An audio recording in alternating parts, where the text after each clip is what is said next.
근데 봄이 올 때 참 신비스럽다고 생각을 하는데 그 언 땅에서 올라오는 그 야생초가 굉장히들 작아요. 그래서 그냥 지나가면 눈에 잘 안 보여요. 근데 꽃 크기가 얼마나 작은가 하면은 그 2mm 정도, 굉장히 작죠. 2mm에서 3mm가 쭉 올라오는데 제일 먼저 올라와요. 다른 데는 다 아직 땅이 약간 얼어 있는 상태라 가지고 있는데 걔들만 먼저 올라왔다가 걔들만 꽃 피우고 먼저 사라져요. 그리고 이제 제가 이제 농사를 지으니까 벼가 이렇게 자라서 이렇게 쭉 올라오는 게, 벼가 자라는 속도가 조금 빨라요. 물을 항상 대주고 있기 때문에. 보면 굉장히 좀 신비스럽고, 또 비가 오기 전에 보면은 개구리가 잘 안 보이는데도 온 논에서 개구리가 울어요. 그냥 합창 소리가 들려요. 그런 걸 들으면은 꼭 그 세상을 창조하신 하느님을 찬미하는 것 같은 느낌이, 그 꽃들도 그렇고 벼가 자라는 것도 그렇고 그런 찬미하는 모습으로 보이는 게 좀 경외감을 느끼죠.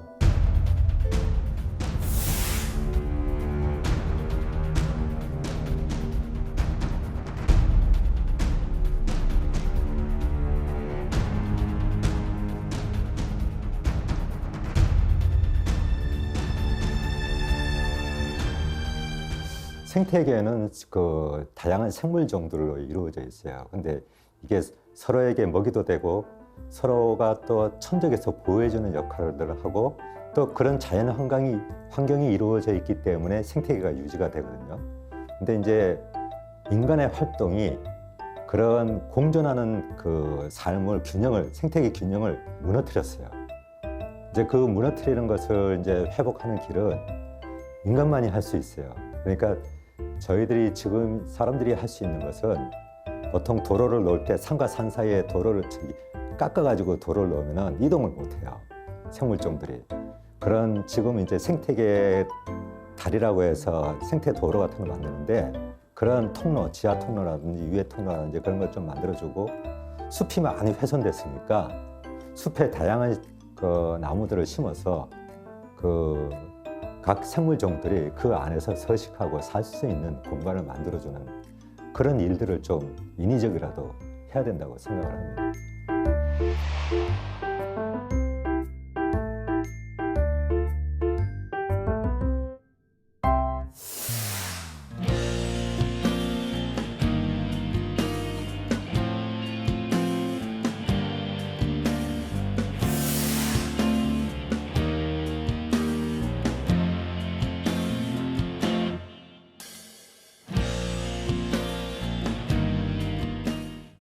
바람이 불어오는 곳, 그곳으로 가네. 그대의 머릿결 같은 나무 아래로 덜컹이는 기차에 기대어 너에게 편지를 쓴다. 꿈에 보았던 그 길에 서 있네.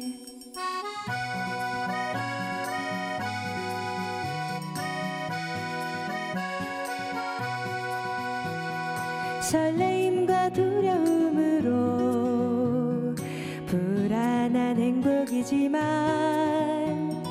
우리가 느끼며 바라볼 하늘과 사람들, 힘겨운 날들도 있지만 새로운 꿈들을 위해 바람이 불어오는 곳, 그곳으로 가네.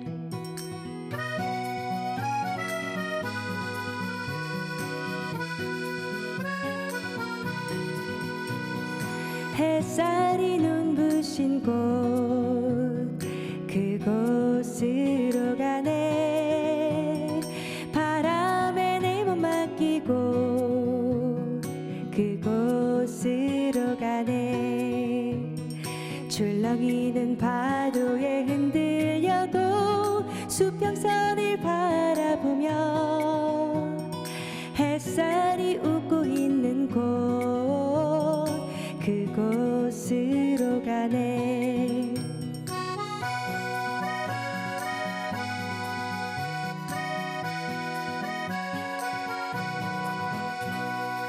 나뭇잎이 손짓하는 곳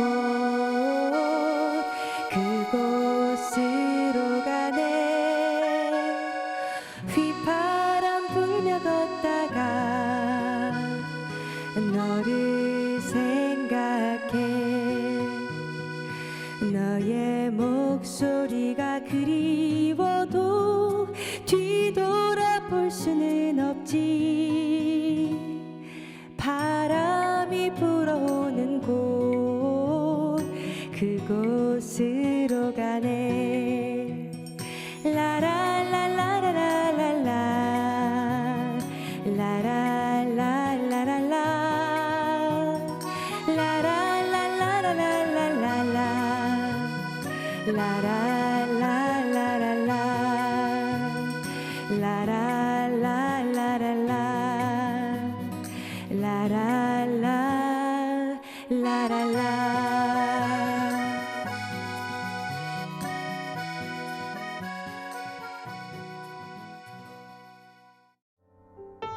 팬데믹으로 인간 활동이 멈췄을 때 우리는 잠시나마 하늘이 맑아지고 공기가 깨끗해지는 경험을 했습니다. 생태계 파괴의 주범이 인간이라는 사실을 뼈저리게 깨닫는 시간이었죠.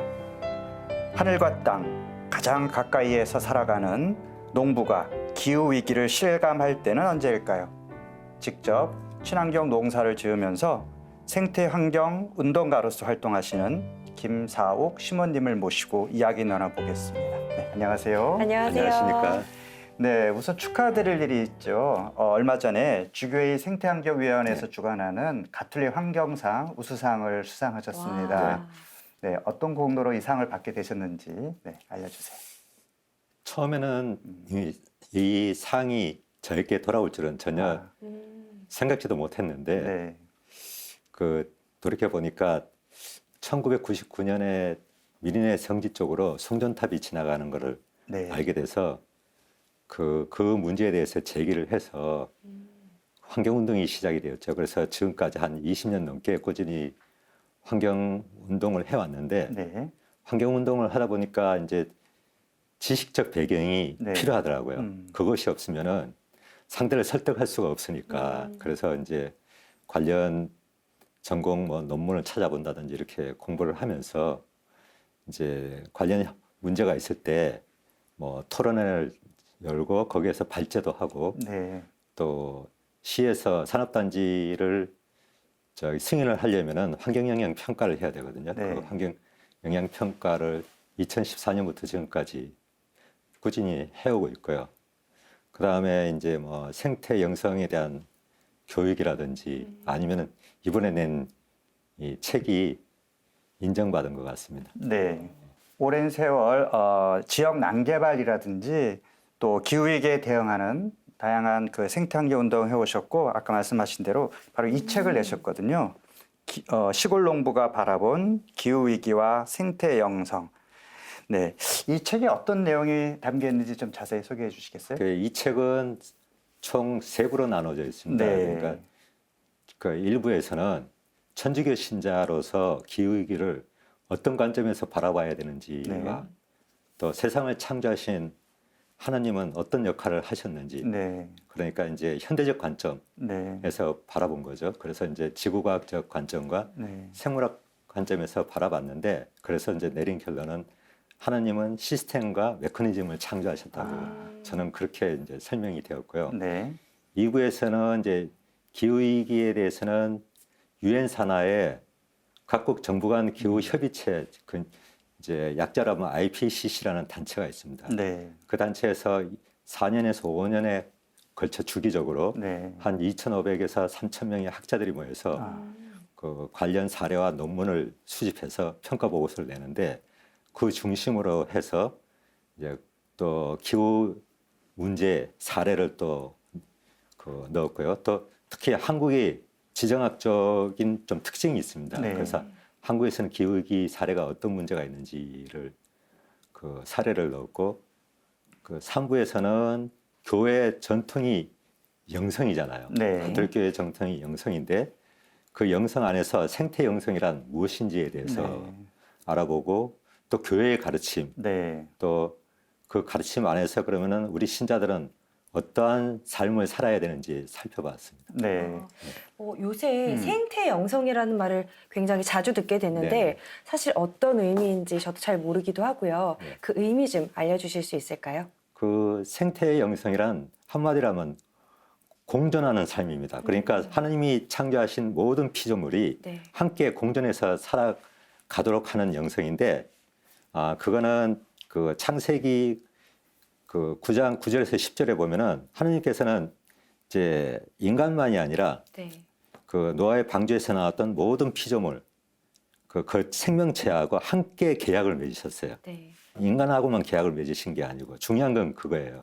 그거고 콜로새서 1장 15절에서 20절에 보면은 예수 그리스도께서는 모든 피조물을 구원하셨다고 했거든요. 네.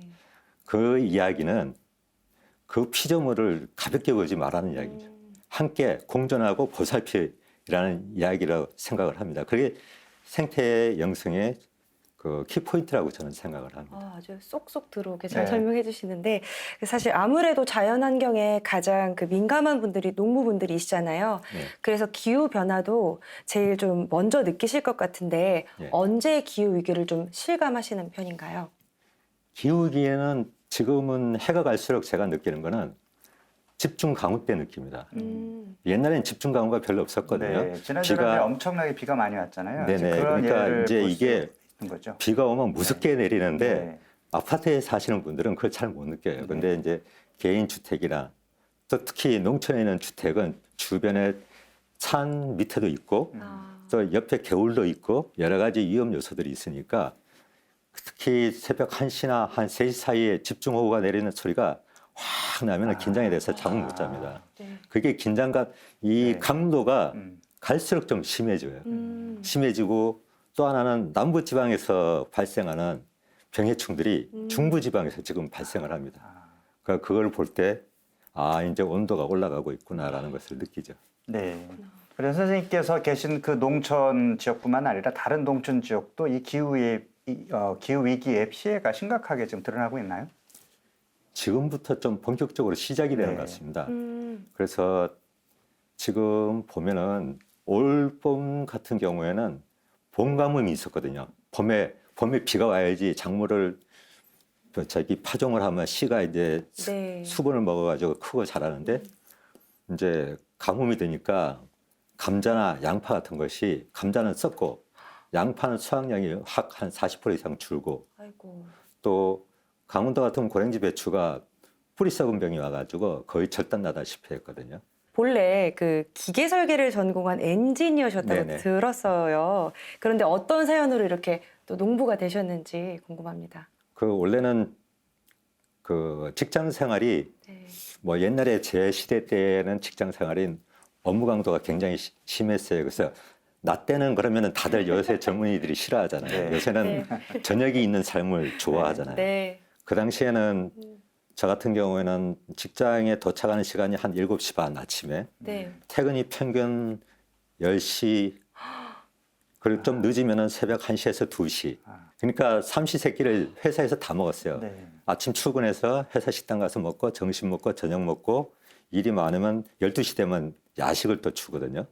그걸 먹고 그러니까 이제 그 퇴근할 게가 아니고 그 집에 갔다 올게. 그렇게 저녁이 없이 살면 건강도 나빠지셨을 것 같아요. 네, 그래서 이제 어느 때부터인가 이제 또 직책이 올라가고 네, 이러니까 책임도 이제 커지고. 그 스트레스가 많아지고 네. 하니다 보니까 이제 안면에 그 아. 경련이 오더라고요. 네. 경련이 와서 이제 근처 병원에 갔더니 이대로 한 6개월만 지나가면은 뭐 왼쪽이든지 오른쪽이든지 이렇게 마비가 올 거라고. 네. 그래서 스트레스를 받지 말거나 직장을 옮기거나 뭐 둘 중에 하나를 하는데 그게 뜻대로 되는 게 아니잖아요. 네. 그렇죠. 그래서 고민을 하다가 이제 퇴직하고 좋은 데로 가서 좀 쉬어야겠다. 공기 좋고 네, 요양도 할 수 있는 네네. 네. 네. 그런 대로 아주 큰 결정을 하셨네요. 네네. 몇 달 만에 퇴직서가 수리가 됐죠. 아.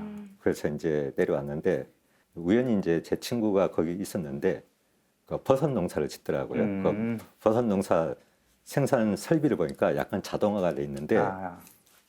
저희 회사에서 만드는 이제 이런 자동화하고는 레벨이 완전히 틀렸죠. 약간 좀 그래서 단순하겠지만, 이거는 네. 충분히 네. 내가 만들어서 아. 하겠다고 해서 기계 이제 전공자이시니까 그 네네네. 정도는 충분히 만들 수 그래서 있다. 이제 네. 그 버섯에 대해서는 생리를 알아야 되니까 이제 근처에 이제 그때는 2년제 학부에 대학이 있었으니까 네. 거기 가서 이제 전공을 했죠. 근데 졸업할 때 되니까 자재값이 한 10배가 올랐더라고요. 아. 그래서 도저히 안 됐는데 마침 이제 그 학교에서는 그 실습장이 많았어요. 농장 실습장이 많았는데 그 실습장 선생님들이 저보고 그 조경에 아. 소질이 있다고 조경을 한번 전공을 해보라고 그래가지고 네. 이제 그 졸업하고 조경과로 이제 편입해서 대학원까지 나오면서 그래서 이제 그때부터 이제 벼농사를 짓고 시작을 했죠. 그런데 사실 농사 아무나 하는 게 아닌데 네. 굉장히 어렵지 않으셨나요? 어떠셨어요? 처음 하셨을 때. 처음 했을 때는 그 시행착오는 있었죠. 근데 네. 학교에서 배울 때는 재밌었어요. 오. 그 학교에서 배울 때는 이제 제가 이제 저보다 20년이나 나이 차이 나는 친구들하고 같이 동기가 돼가지고 아. 배웠는데 그 친구들이 저를 그냥하고 잘 따랐어요. 잘 따르고 거기서 이제 그러니까 식물 생리라든지 이런 쪽에 그러니까 아주 기본적인 거를 배운 거죠. 근데 실제 이제 농사 현장에 가면은 그 현장마다의 조건이 다 틀리잖아요. 지역마다 조건이 틀리고 하니까 네. 거기에서 이제 틀어지기 시작했죠. 아. 친환경으로 이제 농사를 지으시겠다고 그때부터 결심을 하신 건가요? 네네. 네. 자, 그럼 친환경 농사를 하려면 준비해야 될 것도 많고 사실 바쁘실 것 같긴 한데 거기에다가 생태 환경 운동까지 또 시작을 하셨어요. 네네. 그러면 이 생태 환경 운동을 어떻게 시작하시게 된 건가요? 아까 말씀드렸듯이 그 미리네 송전탑 아, 그 저지 운동을 했고 그게 이제 수원교구가 나서서 이제 성공적으로 그걸 막아냈는데 그리고 나서 바로 저희 마을 입구에 산업단지가 들어오는데 플라스틱 사출업체가 이제 네. 구성된 게 들어오게 됐어요. 근데 그 저희 마을이 보기보다 제법 경관이 아름다웠어요. 네. 그러니까 마을 입구에 조그만 저수지가 있고 또 산이 옆에 붙어 있어서 네. 아주 그쪽으로 놀러 오시는 분들도 많았고 그 마을 전체를 이렇게 싸고 있는 그 산의 경관이 굉장히 아늑했었어요. 근데 그것이 들어온다니까 그 당시 제가 이장이었었거든요. 또 네. 그러니까 가만히 있을 수 아, 없잖아요. 이장으로서 또 책임감도 있으시죠. 예, 예. 그래서 뭐 그때부터 이제 뭐 시청, 경기도청 뭐 마을 주민들 끌고 일주일에 2번씩 집회하러 나가고 또 각종 민원도 넣고 또 행정소송까지 1심과 2심까지 했었거든요. 그러다 보니까 정말 환경 문제에 대해서는 모르고는 안 되겠더라고요. 그때부터 근데- 공부도 하면서 네. 일을 하다 보니까 그 환경단체에서 같이 활동을 한번 해보자고 연락이 왔습니다. 그래서 이제 저희 지역에 있는 안선청 살리기 시민 모임이라는 데가 있는데 거기서 연락을 와가지고 제가 가서 이제 수생태계 수질 보고서가 있었는데 그걸 편집을 좀 해달라고 저한테 부탁을 해서 그걸 편집을 하면서 이제 운영위원을 하고 그다음에 감사하고 그리고 자문위원 격인 고문을 하다가 이제 네. 대표를 하고 그 다음에는 그게 2년이 돼서 안성의 이제 기후 문제로 네. 그 기후위기 안성 비상행동이라는 아. 단체, 연대단체 12개 단체가 네. 연대라는 단체를 하는데 거기 이제 공동대표를 맡고 또 그러다 보니까 또 저기 지구장 신부님이 있는 성당에서 그 안성 지역 생태사도지 공동체를 만들었어요. 네. 이제 벗이라는 공동체를 만드는데 그래서 이제 교육부장을 맡으면서 이제 그 생태영상 강의도 하고 뭐 그러니까 이게 정신없이 계속 그러니까 이제 농사 짓고 그걸 양쪽을 같이 하다 보니까 사실 편하게 산 게 아니고 어떨 때는 하루에 뭐 한 2-3시간씩밖에 못 잘 때도 있었고 내려오자마자 한 3년 만에 송전탑이 우리 마을에 들어서 가지고 이제 미리네 성전까지 올라가고 또 그게 끝나자마자 또 우리 마을 입구에 또 산업단지가 들어서고 쉴 새 없이 그런 문제가 생기니까 굉장히 스트레스가 심했어요. 그리고 그 안성에 내려온 걸 후회를 하고 또 기도할 때는 왜 나를 이쪽으로 가라고 하셨냐고 원망도 하고 그랬는데 그런 일이 계속되면서 기도를 하다 보니까 문득 네가 이런 현장을 봐라. 네가 쉬려고 오는 여기를 데리고 온 게 아니라 네가 이런 현장을 보고 여기에서 어떻게 해야 될 건가를 네가 한번 찾아봐라 라는 그 말씀이 마음 안에서 울렸어요. 그래서 그때부터 마음을 바꿨죠. 그때부터 그러면은 본당에 많은 사도직 단체가 있지만은 나는 본당에 사는 것보다는 이쪽 환경운동을 내 개인적인 생태 사도직으로 하고 저기 활동을 해야겠구나 해서 지금까지 그 생각으로 지금 활동하고 있습니다.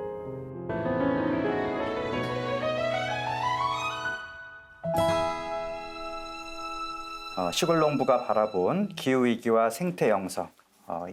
이 책이 좀 귀하게 여겨지는데요. 그 이유가 공학도로서 또 농부로서 신앙인으로서 살아온 우리 김사옥 시몬 형제님의 인생 궤적이 통합된 지혜로 이 책에 담겨져 있어서 네. 그런 것이 아닐까 생각이 드는데요. 처음에 왜 이 책을 써야 되겠다 이런 생각을 하시게 됐나요? 책을 쓴다는 생각은 저는 전혀 안 했어요. 정말로. 네. 안 했는데 이제 지구장 신부님 그쪽이 아까도 말씀드렸지만 거기서 생태형성과 기후위기에 대한 강의를 이제 부탁을 해서 네. 후배였는데 같은 공동체 안에 이제 대표로 있던 친구가 형 강의 좀 해줘 그래가지고 아무 생각 없이 뭐 평소에 늘 생각하던 거니까 네. 뭐 그러지 뭐 하고 시작을 해서 아하. 한 10개월 동안 강의를 했거든요. 네. 근데 마침 그때 지구장 신부님이 한 번도 빠지지 않고 그 강의를 다 들으셨어요. 듣고 나더니 끝나고 나서 야 이거 책으로 만들자. 그걸 한 번으로 끝내는 게 나는 무심코 그냥 하시는 말씀인지 줄 알았는데 그 몇 번에 거쳐서 저만 보면은 원고 쓰고 있냐? 물으시는 거예요. 그러니까 안 할 수가 없죠. 네. 그래서 이제 그걸 기초로 해가지고 2년 동안 준비를 해서 원래 책이 나온 거죠. 네. 이 책에 보면 이제 종교와 과학에 대한 이야기도 있고요. 사실 과학하면 일반인들은 좀 어렵게 생각을 하잖아요. 네, 어렵죠. 네. 네, 우리 김사옥 선생님께서는 이제 공학도이시기 때문에 뭐 과학에 대해서 그렇게 어렵다 이런 생각은 안 하셨을 것 같고 그렇다면 사실 이 지구 생태계에 대해서 과학적인 어떤 좀 설명 이런 것이 이 책에도 아마 쉽게 좀 담겨 있다 이런 생각이 들어요. 네. 한번 좀 설명 좀 부탁드릴게요. 우리가 생태계를 좀 어떤 원리로 과학적으로 좀 이해해야 될까요? 그 생태계는 그 일반적으로 그 이집트 피라미드 있지 않습니까? 그런 구조로 되어 있습니까? 그러니까 이제 맨 바닥은 자연 환경이죠. 자연 환경이고 그 위에 층은 식물들이 존재합니다. 그리고 그 위층이 초식 동물입니다. 그 초식 동물들이 이 식물들을 먹이로 삼는 거죠. 그러니까 그 식물들이 에너지원이 되는 거예요. 네. 자기들이 일을 하고 활동하는데 그 2층은 이제 육식 동물들입니다. 네. 이제 그래서 이걸 어떻게 이야기하는가 하면 식물은 생산자고 이제 그 위층은 다 소비자입니다. 이제. 네. 그러니까 초식 동물이 있으면 그의 육식 동물이 초식 동물을 이제 먹잇감으로 삼고 그 육식 동물 위에는 사람이 있는 거죠. 네. 사람은 이제 잡식이니까 네. 최상위층 그렇죠. 소비자가 되죠. 그래서 이게 먹이 사슬 구조라고 이야기를 네. 하는데 그 아래층에 있는 그런 에너지원이 없으면은 살아갈 수가 없습니다. 그래서 제일 중요한 거는 식물이 얼마나 귀한지를 사람들이 몰라요. 식물이 네. 없으면 우리는 다 죽습니다. 맞습니다. 네.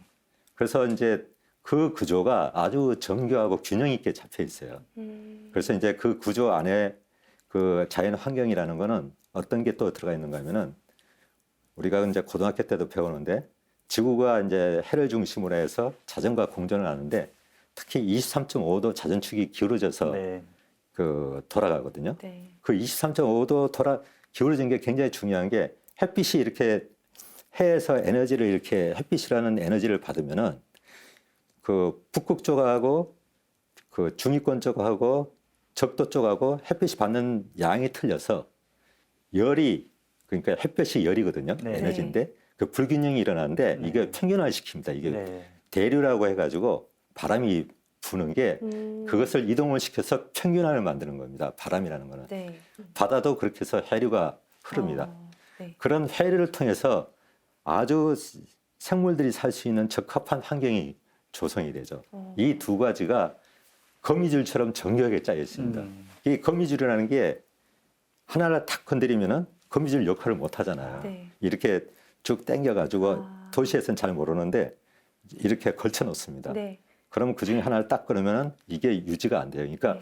우리 아파트 붕괴되듯이 생태계도 그런 구조로 되어 있기 때문에 문제가 되는 거죠. 그래서 아까부터도 저희가 또 기후 위기에 대해서도 네. 굉장히 꼼꼼하게 잘 설명을 해주셨는데 사실 가장 시급한 거는 온실가스 배출량을 줄이는 거가 아닐까 싶은데요. 파악하신 상황이 어떤지 좀 한 번 더 알려주시면 좋겠습니다. 지금 이제 우리나라 예를 들면은 온실가스 배출 농도가 네. 2022년 기준으로 해서 지금 426.7 ppm입니다. 이 1 ppm이라는 것은 1톤의 물에 1g의 영양제를 타는 그런 단위거든요. 네. 그런데 이제 문제는 세계 평균 농도입니다. 세계 평균 농도는 414.7 ppm입니다. 세계 평균보다 우리가 한 12 ppm 정도 더 높아요. 그래서 학자들을 보면은 우리가 최악의 상태에 있다고 봅니다.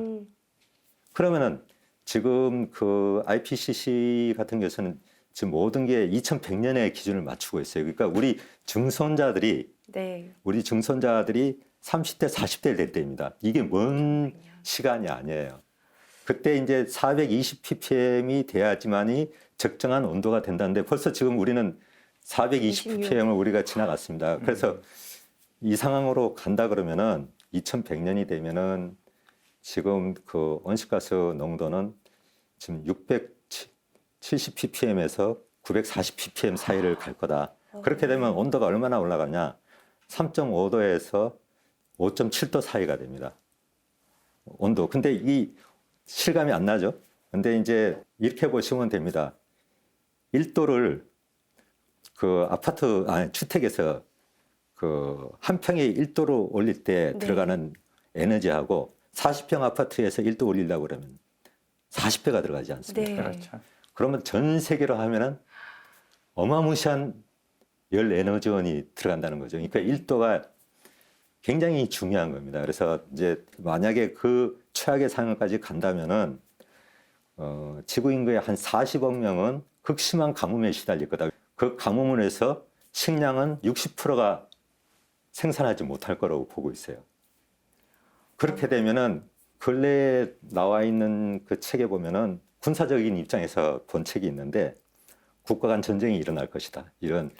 그리고 기후 난민이 대량으로 발생을 하면 국가 간에 받아들일 수가 없잖아요. 네. 그러니까 그런 데서 얽혀서 그 2차 대전도 에너지원 때문에 생긴 거거든요. 에너지 확보 때문에 생긴 거였는데 그와 같이 대규모 전쟁이 일어날 가능성이 있다고까지 네. 이야기하고 있습니다. 네. 이렇게 이제 기후 위기의 어떤 그 심각성을 우리가 인식을 하는데 각 나라에서도 뭐 탄소 배출 줄이자 이렇게 노력을 하고 있는데 사실 우리나라가 탄소 배출을 가장 많이 하는 나라 중에 하나다. 네. 뭐 기후 4대 악당이다 이런 표현도 있는데 우리나라가 이에 대응하는 그런 속도라든지 그런 대응 어떤 자세라든지 이런 게 다른 나라에 비해서 좀 더디다 이런 지적이 있거든요. 왜 그럴까요?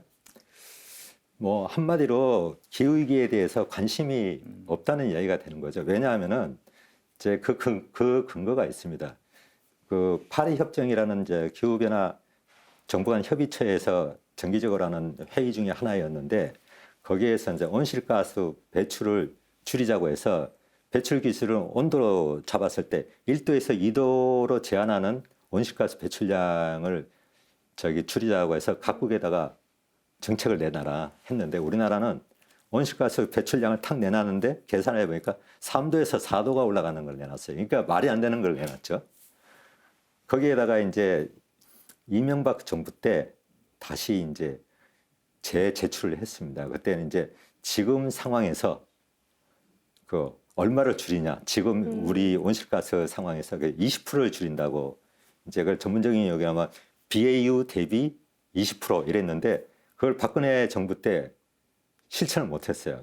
또 하나는 우리나라가 석탄 화력 발전을 유지를 하고 있는데 투자를 하는데 우리나라에 대한 투자뿐만 아니라 해외 석탄 화력 발전에 굉장히 많은 투자를 했어요. 그게 그 따져보니까 투자가 가장 많은 나라 중에 3위에 들어갔었어요. 아, 그리고 OECD 국가 중에서 이산화탄소 배출 증가량이 1위였었어요. 네. 그래서 그걸 근거로 기후악당이라는 표현이 나옵니다. 다른 나라 화력 발전소에도 우리나라가 투자를 많이 했다고요? 예, 공적으로 많이 했습니다. 그렇군요. 예. 자, 프란치스코 교황님도 이제 뭐 찬미받으셔서 회칙을 뭐 벌써 이제 내셔서 그때부터 기후위기 극복에 대해서 모두가 마음을 모아야 된다 이런 이야기를 했는데 우리 선생님께서 우리 그리스도인으로서 우리가 왜 이런 어떤 생태 환경적인 그런 생활 태도로 나가야 되는지 설명 부탁드리겠습니다. 아, 그거는 아까도 말씀드렸듯이 이제 그 성령의 기반으로 해서 그 계약, 하느님이 우리하고 맺으신 계약, 그리고 모든 예수께서 모든 피조물의 구원자인 네. 그것에서 이제 출발을 하는 거죠. 그래서 이제 그 관점에서 우리는 생태 영성을 봐야 된다는 거죠. 돌이켜 봐야 된다는 거죠. 네. 근데 그거는 인간 사이에서도 마찬가지입니다. 예수께서는 가난한 자들을 돌보라고 하셨잖아요. 근데 그거는 어떻게 보면 베풀라는 의미가 있지만은 제가 볼 때는 베풀라는 의미가 아니라 함께 공존하기 위해서, 함께 살아가기 위해서 그들을 도와주라는 거죠. 이제 그런 의미에서 이제 생태 영성을 바라봐야 되지 않나 싶습니다.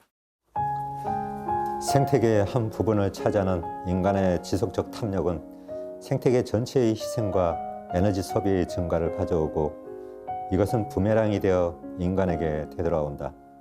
신앙심이 깊은 가톨릭 신자 중에서도 현실주의와 실용주의를 내세워 환경을 우습게 여기는 신자들이 있고 자신들의 생활 습관을 바꾸려 하지 않은 소극적 신자들도 있다. 그러나 인간은 하느님 작품인 생태계를 지켜야 하는 것이 소명이므로 현대 사회는 생태적 회개가 필요한 시대라고 프란치스코 교황은 강조하고 있는 것이다.